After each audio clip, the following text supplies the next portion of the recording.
EVE Online is a very, very old game, one that can trace its development almost back to the turn of the millennium, 4 years after I was born, under a group of people with little to no formal experience with coding. In the nearly 20 years since then, hundreds of different developers have contributed to the codebase, and as of 2019, not a single one of the founding members of CCP remain with the company, leading to something more dreaded by EVE players than tie-dye, or we'll iterate on that soon: legacy code. But more than that, it makes it almost inevitable that bugs or improperly implemented features will crop up and make their way to the live server. And whilst many of them are inconsequential, like that whole patch where the Tengu flew backwards for some reason, a few of them have broken the game in half. And EVE players being EVE players have never been afraid to take advantage of that opportunity. So today we're going to be taking a look at 5 exploits that rocked EVE Online, in no particular order. If you think I've missed a particularly interesting unintended use of game mechanics, feel free to post about it in the comments below, as I'm sure there's enough material to do another video on this topic someday. Now, the first exploit that we're going to cover is one of my personal favourites to share with newer players when they ask about this topic. Not because it comes attached to some grander tale of being used in a fight or causing some great stir in the community because it nearly ruined the economy, but just due to what the end result offered to you as a player, which theoretically was infinite damage. And this all came about as a result of the changes to the Guristas in 2014, which took them out of their previous place of being just shield drone ships, using heavy drones on their healers and basically operating much in the same way the old VNI did, and added what is now the familiar caveat of restricting them to only 2 super powerful drones. This was something that had never been tried before, and only 2 months later, the first part of this exploit had been discovered. Drones that had been abandoned by a worm, healer, or rattlesnake could be reconnected to by other ships, and after that, still retained their huge bonuses. This meant that a Tristan or a Vexor, or given that this was back in a time where such a thing was possible, a carrier could reconnect to a swarm of these abandoned turbocharged drones. This meant that you could achieve upwards of 6,000 DPS that would apply pretty well to almost any ship bigger than a cruiser. The crucial thing to understand about what this exploit shows, however, is just that the calculations of drone effects apply on launch and then remain static, not returning to normal when another ship gains control of them and applies its own bonuses. And it turned out that that crucial oversight could be exploited in a much more degenerate way. Now, it's not known how long the next variation of this exploit was used for, until it was brought to public attention back in 2016, after a rattlesnake absolutely deleted some roaming gangs that tried to kill it in a sight, one-shotting the majority of their ships. The combat logs that occurred from this showed absolutely absurd numbers, with hits for 12 and 18,000 after resistances had been applied, likely meaning that this gecko was doing volleys of over 40,000 raw damage, and this meant that it took only a few cycles to kill pretty much anything. It turns out that what had transpired was that the player flying this rattlesnake had repeatedly launched, abandoned, scooped, and then relaunched this gecko between his main character and an alt account that was also in a rattlesnake, and this allowed him to repeatedly stack the 275% bonus to heavy drone damage on top of itself until he had a sufficiently overpowered drone that you could use to run sites, killing NPCs in single hits and making absolute bank, as well as being able to almost always fight off players trying to interrupt him given the insane amount of DPS that he had access to. This process could have been repeated in theory an infinite number of times, being the only time where a ship has had the ability in EVE to do crazy amount of damage to pretty much any target in one shot, including structures. And this allegedly had some weird effects, with there being a persistent legend about someone stacking the bonus up so high that a sentry drone could do enough damage in one shot to kill a POS through its stron, as theoretically it couldn't go into reinforced mode if it lost all of its HP in a single shot. However, in my research for this video, I couldn't find the kill mail, so this could just be an urban legend. If you do have that kill mail, post it in the comments along with your character name, and I'll send the first person to do so 500 million ISK as a finder's fee. The next exploit that we're going to be talking about today though is one that's a little more widely known, and that's the infinite tracking exploit that was possible back in 2010. And that fame comes from the discovery of its usage forming the middle section of the third Clarion Call video battle report from Rooks and Kings, who heavily documented the process of figuring it out during their clashes with the wormhole group who had initially found and applied it, Aperture Harmonics.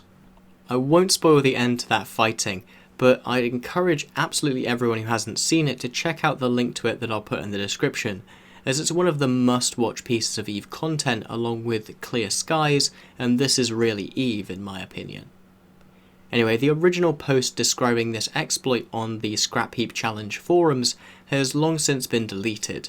but thanks to some internet necromancy we can bring it back to life and see some of the effects of this exploit and what Rooks and Kings believe to be happening. What seems to be the case is that due to the penalties received to both range and tracking by all ships in a C6 Magnetar, alongside the additional bonus to E-War strength that used to be a part of the Magnetar effects, you could use multiple friendly tracking disruptors and be able to bring your tracking and range to negative numbers by reducing it by a factor of more than 100%. For some ungodly reason, rather than causing someone to always miss, the server instead interpreted this negative value as a huge positive number, giving all ships affected nearly infinite range and tracking. As Lord Malador explains,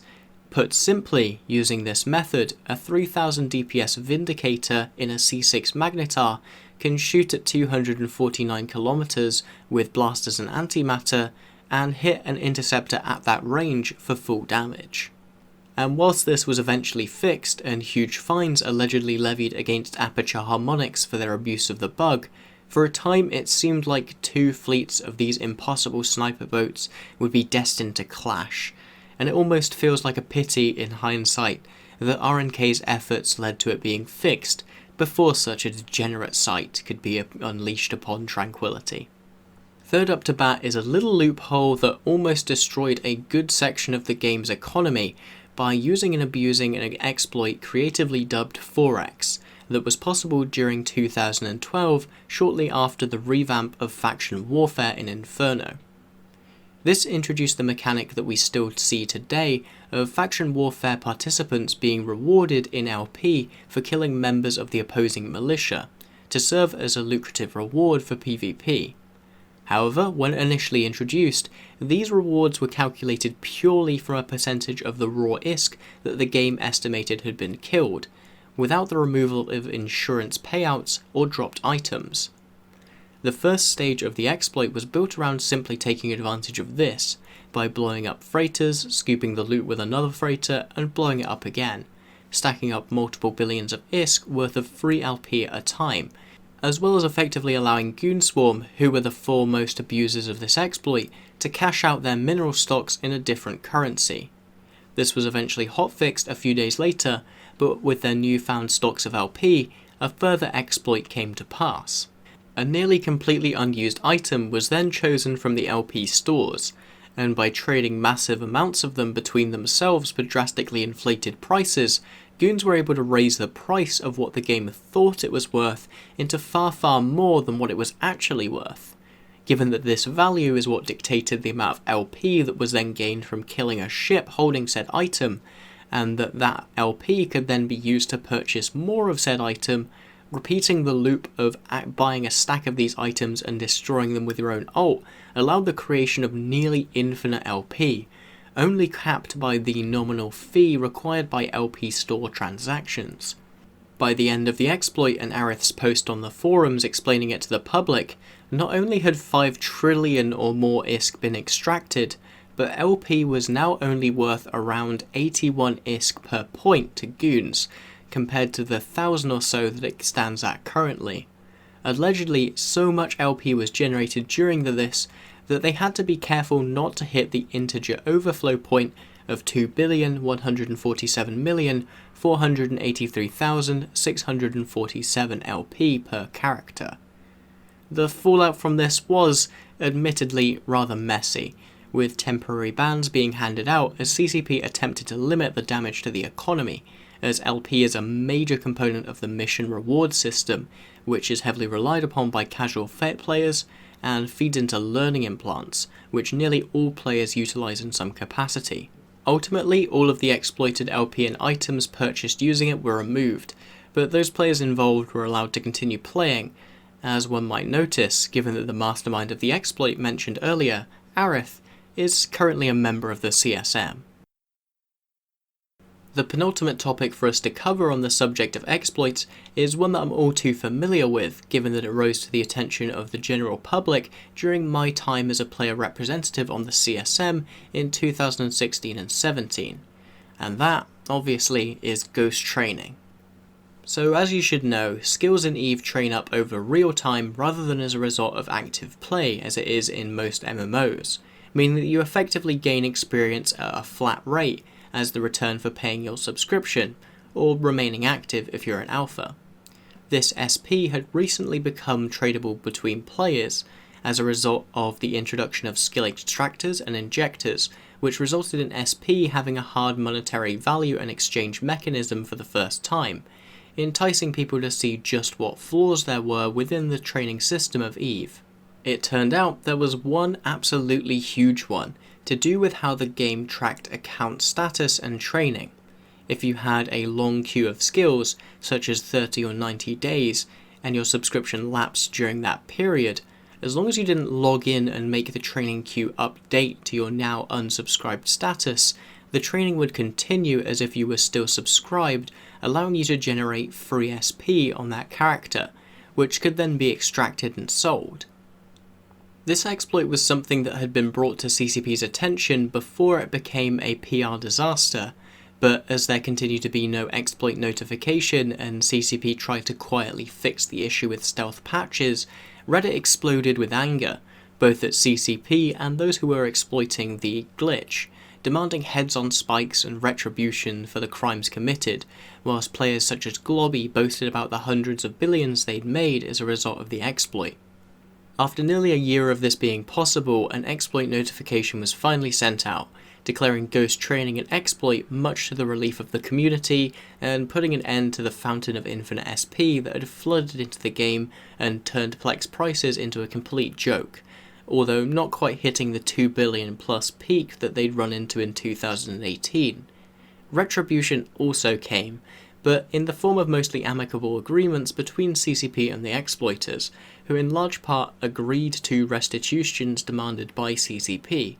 leaving ultimately little, if any, economic impact from the event, although it greatly marred the community's perception of CCP during that time.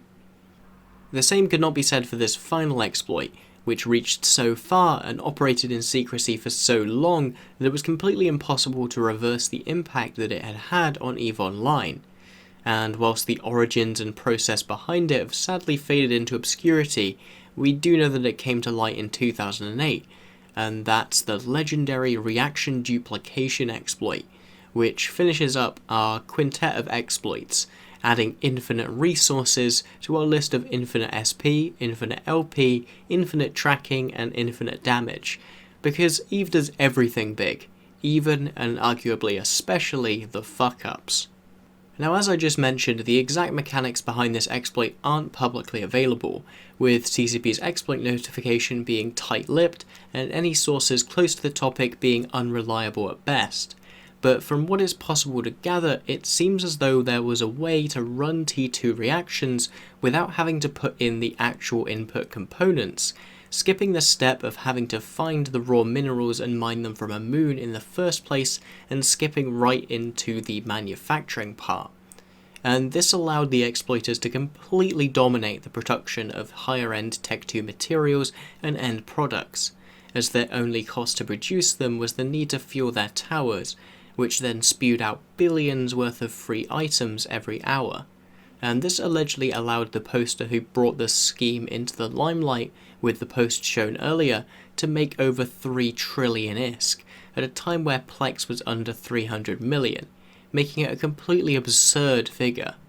And these exploiters weren't one or two people either. Entire corporations and alliances had been forged with this in mind, and it had gone on undetected for nearly 4 years before CCP's banhammer finally came crashing down. The consequences of this exploit, however, were far-reaching, as noted in CCP's initial response.